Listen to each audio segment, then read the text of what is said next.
আপনারা কি তাহলে ইতিপূর্বে দপ্তর বা কর্তৃপক্ষকে যে আলটিমাম দিয়েছিলেন অর্থাৎ 22শে এপ্রিল, আপনারা এটার উপরে এখন ভরসা করছেন, তাই তো?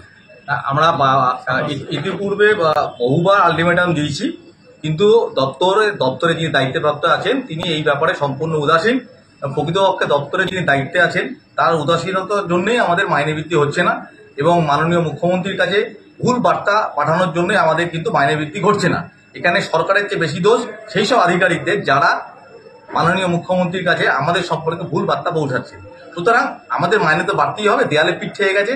এই বাজারে 10,000 13,000 টাকা সংখ্যা চলে না, যেখানে ড্রাইভারদের মাইনে, আমি তো কোনো পেশাকে ছোট করছি না, যেটা অর্ডার হয়েছে সেটা বলছি, ড্রাইভারদের মাইনেও হয়েছে যে 20 বছর চাকরি করলে 38,000 টাকা। অনেক বৈষম্যমূলক আচরণ মেনে নেওয়া সম্ভব না।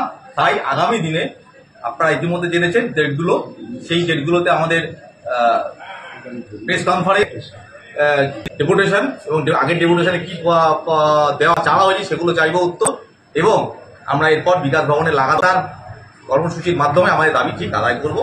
এইগুলো